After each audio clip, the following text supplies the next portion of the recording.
Case CPM സംബന്ധിച്ച് എന്തെങ്കിലും കാരണങ്ങളുണ്ടെങ്കിൽ അവരെ പേരിൽ കുറ്റം ചുമത്തി കേസെടുക്കുക, അറസ്റ്റ് ചെയ്യുക, ജയിലിലിടുക, ഇതൊക്കെയല്ലേ അവരുടെ പണി ഇപ്പോൾ സ്ഥിരമായിട്ട്. ആ കൂടുതൽ ഞങ്ങളും ഇതിൽ പെട്ടു എന്ന് മാത്രമേ ഉള്ളൂ. നമ്മളിലൊരു ഇടപാടുമായിട്ട് ഇതുമായിട്ടൊരു ബന്ധമില്ല നമുക്ക്. എന്റെ പേര് എഴുതി വെച്ചിട്ടുണ്ടായിരുന്നു. എന്റെ പേരുണ്ട്, വേറെ കുറെ ആൾക്കാരുടെ പേരുമുണ്ട്, എഴുതി വെച്ചിട്ടുണ്ട്. എന്നതുകൊണ്ട് ഇപ്പം ഞാൻ ഇതിൽ കക്ഷിയാകേണ്ട കാര്യമുണ്ടോ? ഞാൻ ഇടപാട് പോലും നടത്തിയിട്ടില്ല. അങ്ങനെ എന്നെ വിശ്വസ്തനായ ഒരു സഹപ്രവർത്തനാണ്, ട്രഷററാണ്.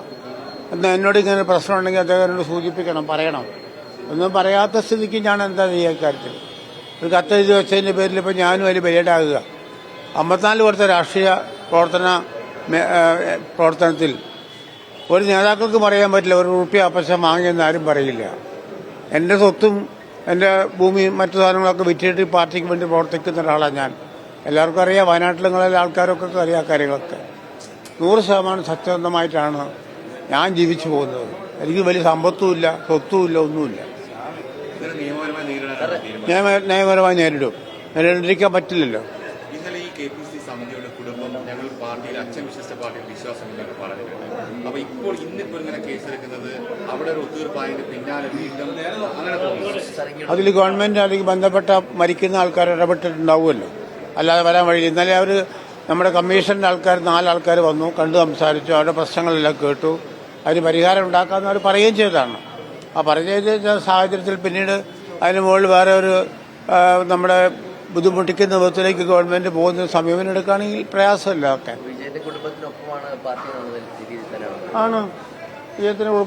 കുടുംബത്തിനൊപ്പം തന്നെ പാർട്ടി. അന്നേരം അവർ വന്ന 4 ആൾക്കാരും ഉറപ്പ് കൊടുത്തിട്ടുണ്ട് അവർക്ക്. അവർ പറയുകയും ചെയ്തു, ഞങ്ങൾ അച്ഛൻ ഉണ്ടായിരുന്ന പാർട്ടിയെ ഞങ്ങളുണ്ടാവുള്ളൂ, വേറൊരു പാർട്ടി ഞങ്ങൾ മാറിപ്പോവില്ല. പലരും വേറെ പ്രലോഭനങ്ങൾ നടത്തുന്നുണ്ട്. അതിലൊന്നും ഞങ്ങൾ എന്തായാലും വീഴാൻ പോകുന്നില്ല. ഇത്തരം കാര്യത്തിൽ നിയമമായി പോകാണ്ടിരിക്കാൻ പറ്റില്ലല്ലോ. ഇല്ലാത്ത ഒരു കേസ് കെട്ടിച്ചമച്ച് നമ്മളെയൊക്കെ പ്രതിയാക്കുക. എന്റെ പൊതുജീവിതം 54 വർഷത്താണ് നഷ്ടപ്പെട്ടത്. ഈ 54 വർഷത്തിനിടയ്ക്ക് ഒരു ഓട്ടോമുക്കാൽ ഞാൻ വാങ്ങിയത് ഒരു മനുഷ്യൻ പറഞ്ഞില്ല ഒരാൾ ഒരു കാര്യത്തിലും. അപ്പൊ അങ്ങനെ ഈ പാർട്ടിക്ക് വേണ്ടി കഠിനാധ്വാനം ചെയ്യുന്ന ഒരാള് എന്റെ ഈ അവസാനത്തെ കാലഘട്ടത്തിൽ ഞാനത് എന്നെ മോശമാക്കാൻ ഞാൻ നിൽക്കൂ.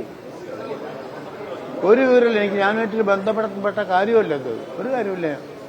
അത് പൈസ കൊടുത്തു എന്ന് പറഞ്ഞ ആളെ പോയി കണ്ടു, അവിടെ പിന്നെ നിങ്ങളെ ചാനലുകാർ കണ്ടു, പത്രക്കാർ കണ്ടൊക്കെ ചോദിച്ചല്ലോ. ഞാൻ അയാൾ പറഞ്ഞല്ലോ, ഞാൻ എന്നെ വിജയന്റെ വീട്ടിൽ കൊണ്ട് 10 ലക്ഷം രൂപ കൊടുത്തു, എന്റെ മകന് ജോലി തരാമെന്ന് പറഞ്ഞിട്ട്. ഇതിന്റെ ഇടപാട് വേറെ ആരും ഇടപെട്ടിട്ടില്ല, ഒരു ഇടനിലക്കാർ ഇക്കാര്യത്തിലില്ല. വിജയനെ എനിക്കറിയാം, ആൾ ഭയങ്കര കോൺഗ്രസ് കുടുംബത്തിൽപ്പെട്ട കോൺഗ്രസ്സുകാരനാണ്. അങ്ങനെയാണ് സംസാരിച്ചത് അവരൊക്കെ.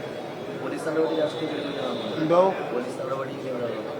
അല്ല, പോലീസ് നടപടി അവരുടെ ഭാഗമായിട്ട് എടുക്കുമല്ലോ. ഇവിടെ ഇപ്പം നടക്കുന്നെല്ലാം അങ്ങനെയല്ലേ. ഇപ്പൊ കണ്ടില്ലേ, അൻവറിനെ കണ്ടില്ലേ. ഇത് സമയം എടുത്ത് ചെയ്യാലോ കാര്യങ്ങളൊക്കെ വേണമെങ്കിൽ. കുറ്റക്കാരാണ് ശിക്ഷിച്ചോട്ടെ, കുഴപ്പമൊന്നുമില്ല. നീതിക്ക് മുമ്പിൽ നമ്മൾ നീതികേടൊന്നും കാണിച്ചിട്ടുണ്ടെങ്കിൽ ഓക്കെ. ഞാൻ എന്റെ ഭാഗത്ത് അങ്ങനെ വീഴ്ച തെറ്റ് പറ്റിയിട്ടുണ്ടെങ്കിൽ ചെയ്യട്ടെ, എനിക്കതിൽ പ്രയാസമില്ല. കാര്യത്തിൽ ഞാൻ 100% ദൈവവിശ്വാസിയാണ്. കാര്യത്തിൽ ആ രൂപത്തിലേ മുന്നോട്ട് പോകുള്ളൂ.